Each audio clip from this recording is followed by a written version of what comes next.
Hey guys, Dan the Wolfman here with another modern meat target test. Hyper versus regular, budget versus premium. Already got 2 9mm tests in the day today on my day off, spending all my money for your viewer enjoyment and knowledge. Here's the modern meat target. We're going to use Sierra 125 grain jacketed Hollowpoint and the 130 plus P Hydrashok Deep, both from a 2-inch and from a 3-inch revolver. Here's the modern meat target. If you haven't seen it yet, it's going through some vinyl skin, 2 1/8 inch, 20 ounce bologna pectoral, double 1/4 inch medium density fiberboard to represent a big mammal's ribs or sternum. More meat on the back, orange lung tissue, double 1/4 inch medium density fiberboard on the back because that helps us correlate penetration depth to organic gel 4-layer FBI style testing, not the clear ballistics BS. And here's what the Hollowpoints look like. There's the Sierra over there. There's the cool design 8-pedal of the Hydrashok Deep there. Of course, the Hydrashok Deep is premium and nickel-plated brass with good soft primers and sealant. And I've already tested the Hydrashok Deep, my first ever ballistics test, but it was an OG Gun Sam's original protocol, so this is a different protocol. That was from a different 2-inch snub. We're going to use 2-inch Colt Detective Special and a 3-inch Rossi RP63. Look at all my Rossi and Colt Detective videos. Please always like, share, subscribe, hit that notification bell. Help me out. This costs a lot of money and time. I bought this with my own money. It was the only budget Hollowpoint low enough that I thought it might expand at least from the 3-inch, being 125 grain. No, it's not plus P. Everything else that I got or could find was 158. So keep that in mind. All right, Sierra from the Colt Detective Special, rotating clockwise.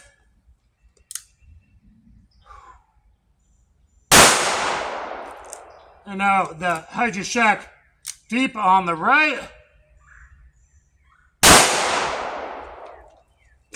Good stuff. Now out of the 3-inch Rossi RP63 Sierra on the left.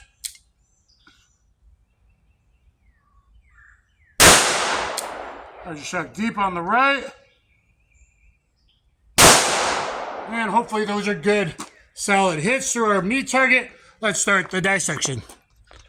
After going through the tape and the vinyl skin, here's the pectoral on the left of the Sierra, and on your right, the Hydrashok Deep. Obviously, we see a little bit of difference there. I don't see any expansion, any maceration really from the Sierra. And from the Hydrashok Deep, it looks like one expanded good and one great potentially, or both great. It looks like we got expansion to do the MDF from the Hydrashok Deep, and this might be a no. I thought the Sierra would do good from a 3-inch. I'm not seeing it in the MDF quite yet. All right, this is the back of the MDF. It's opposite from what I usually do. I usually got them reversed the other way to keep straight, but here's the entrance after going through the ribs or sternum of the Hydrashok Deep. That looks good and macerated there. 1 and 2 looks like both got some expansion, and not looking so good on the left side. There is some MDF being dragged and cutting through the wound on the Sierra side, but that's about it. And here's orange lung tissue on the right side, the Hydrashok Deep path, probably the short barrel. That's the first part of the lung tissue. Usually, I try to line up 2 behind, right, left, and middle in case there's some drift. There was some drift here. Let's see what's in there in the second one. So this is the second one towards the back.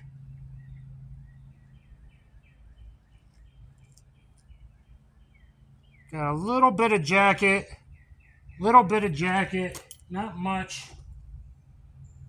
And one looks like beautifully expanded. Yep, beautifully expanded Hydrashok Deep, just like in my initial test with a different protocol. Hold on one second. And it looks like I got dents on the backboards from all 4. These are the left path from the Sierra. So this is obviously pretty good puree.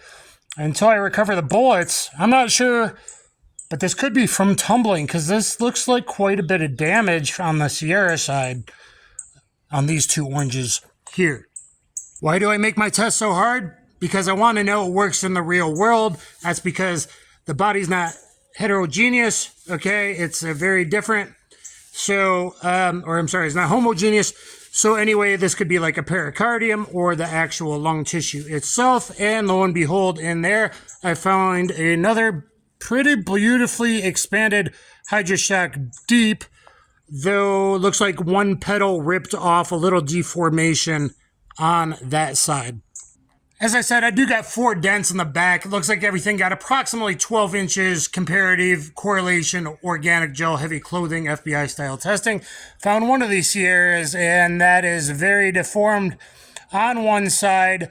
But again, I saw pretty good damage through the 2 oranges. So I think I'm right about maybe hydrodynamics here on one side caused it to yaw, and actually deep into the lungs we did get some tumbling damage. Now, I don't like to rely on tumbling damage. I want Hollowpoint where I put it. I want that going straight line performance, not deviating, hopefully through bone and everything else. That's why we do the double MDF. I have not found the other one. I found this underneath it. So I think we got... I found it underneath it. I got to look at the back MDF more. From both the long barrels and both the bullets, we got bigger dents, a little deeper in that first MDF board than the shorter, just by a little bit. So guys, let me know what you think in the comments down below. I wanted to try the Sierra, both in 38 and 357 if we have time, because there's not tests on YouTube about it, and it's budget. And I thought being 125 grain, at least from the 3-inch, I had hoped for good performance. I haven't found the other bullet. Maybe I will and add that on to the end of the 357 test. So check it out in case I do find it, because that's not great. Now, this got anywhere from 12 and a half to 13 inches. I can't tell based on the back MDF. It's cracked pretty good from the long barrel, from the 3-inch barrel. It's cracked pretty good, and it might have actually fell out there and ended up underneath, or maybe it bounced off after about 12 and a half inches from the long barrel. So anywhere 12 to 13, possibly from the long barrel. I'm going to call it 12 and a half, probably 12 from the short barrel, and both are Hydrashok Deeps. Only 12 inches of penetration. Short barrel 12, long barrel, I don't even know if I could give it 12 and a half.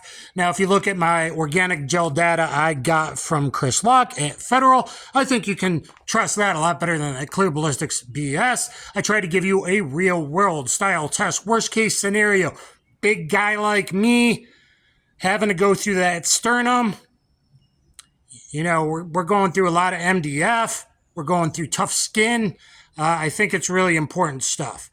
So at this point, I still know what I'm going to load up if I ever carry a 38 snub, which I don't. I will occasionally carry the 3-inch with full power 357. I'm not sure if I need to change that. As I get older, I might be putting the Hydrashok Deep in there, because my last video comparing my 5 carry guns, you're going to want to check out the time compared to the other 5 calibers, including 38 4-guns, 5 calibers, with 38 plus P versus when I did 357 and a 222 drill on 3 attackers at 7 yards. It was slower.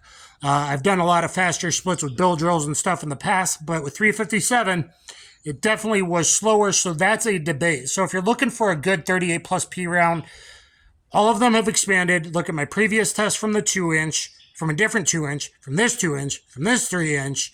All have expanded, all have penetrated at least deep enough, given how hard my modern meat target test is. Even the 125 grain green and white box Remington semi-jacketed Hollowpoint Paul Harrell ammo did better in my original OG test with only 1 MDF. I should have tried the HTP. I got a couple at home that would have given better performance than this. So I don't know if there's any standard pressure 125. There's a Fiocchi 142 grain standard pressure that looks real promising. I think that was Discreet Defense or one of my other friends that tested that. I think 3 out of 4 times it expanded. So like everything else, even 9mm, I say shorter than 3.5 inch. 45 shorter than 4.25 inch. 40s do great anyway because they have so much energy, even from subcompacts. But 38 special. You might find some stuff that does good from a 3-inch, but from a 2-inch or less, a 1 7/8 inch little jframe, you really do need premium ammo. Anything in the 125 plus P, moderate, good, to a 130 plus P, Hydrashok Deep. There's a couple other 130 or 135 plus Ps that tend to do good, though I question how many layers of clothing might be involved. So look at my other test because it was a 4-layer denim test. Anyway, guys, please thumbs up, share, subscribe. This one's a short one. I don't know if I'll be able to recover the other bullet. There was some damage. I think there was some late tumbling. Maybe that's a good thing. I haven't tested any of my 158s because, quite frankly, I don't think they're going to do good from a 2-inch. They might do okay. Some 158 hop ammo I got from a 3-inch. But this is very time-consuming, expensive. I'm not getting enough comments to get it out there in the algo. So this might be the last of the modern meat targets. We'll see. I'm going to try to at least get one more 357 test in before that sun sets all the way. Please like, share, comment, subscribe. And, guys, any short barrel pistols, you really need some good ammo. Let me know what you think in the comments down below. Thanks, everyone. Kaboom.